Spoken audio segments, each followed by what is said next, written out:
Hey YouTube, it's ICU and welcome to the 33rd episode of Best Tech Info and Rumors. To start off, I wanted to talk about Adobe. Now, Adobe has released a new software called Adobe Edge Preview, and this is basically their solution for HTML5. And according to them, it allows you to create animated web content using HTML5, CS3, and JavaScript. You can create HTML5 content just as easily as you'd be able to create Flash content using Adobe's new software. Now, it is still in beta stages, and it will definitely revolutionize things for mobile devices, especially the iDevice family. Moving on to an iPhone 5 related rumor. According to All Things D, the iPhone 5 will not be released in September, but instead in October. Now, this basically contradicts everything that we've heard in the past, coming from numerous different sources and dozens of reports suggesting that it will be released in September. But again, this goes against that, saying it will be released in October, and everything that we've heard before is wrong. Now, with that said, the report doesn't rule out the possibility of Apple actually announcing the iPhone 5 in September. However, they are saying that it won't be released until October. But just remember to keep in mind, whenever new products are about to be released, everyone claims that they have an inside source and they know something about the product that you don't. I mean, it could be true, but at the same time, it could not be true. It just depends on the person, their credibility, and whether or not they'd actually make something up like this. So with that said, I will be covering iPhone 5 related news and rumors up until the actual release of the iPhone 5. Along the same lines, apparently iPhone 3GS supplies are running low, and it does take quite a bit of time to actually ship out an iPhone 3GS to someone who orders it online now, especially in countries other than the US. And there's even one international carrier who was one of the main suppliers for iPhone 3GSs that has now completely removed the iPhone 3GS from their inventory.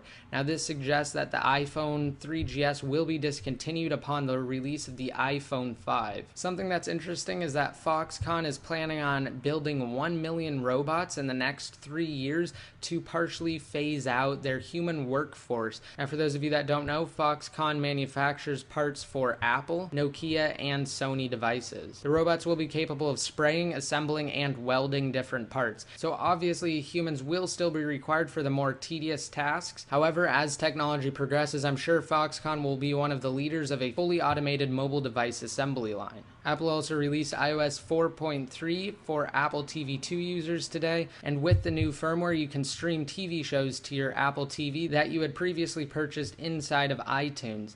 Now, it can do this by actually accessing Apple's new iCloud storage, and as of now, it can only do it for TV shows. However, it should be able to do it for movies in the near future, and iOS 4.3 for the Apple TV 2 also brings Vimeo support. Apple also released the iCloud.com beta for developers. Now, this will be available to the public once iCloud is released in September. However, for now, it is restricted to developers only, and what you can do is you can go to iCloud.com, log in, and you have access to Mail, Contacts, Calendar, Find My iPhone, and iWork.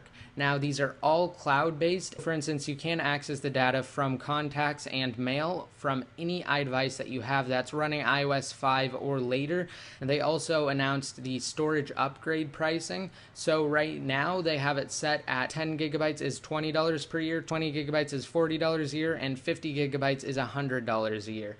Now, that seems like a pretty decent price. However, I'm sure most people would want to use more than that. So that weighs in at $20 for every 10 gigabyte increments that you want to go up. However, there are only 3 different options: 10, 20, and 50 gigabytes. Now, it does come with 5 gigabytes free, which is pretty good. But again, if you do have an iPhone, an iPod Touch, an iPad, and a Mac like I do, you would probably want more than 50 gigabytes worth of storage if you plan on actually using iCloud and taking advantage of Apple's new cloud-based services. Also, if you guys want to remove applications from your Launchpad, then you can download Launchpad Control. It's free, easy to use, and easy to install, and it works really well.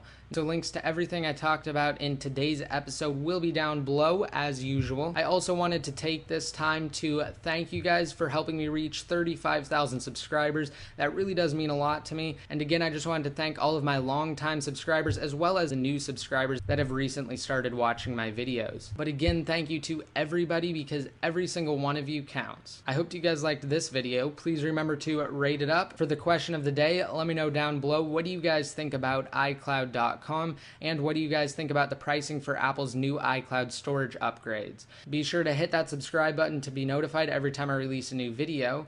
And I will have links down below to my Twitter accounts as well as my Facebook fan page, so you guys can follow my Twitter accounts and like my Facebook page to be updated more often. Again, I hope you guys liked this video, and until next time, this is ICU signing out.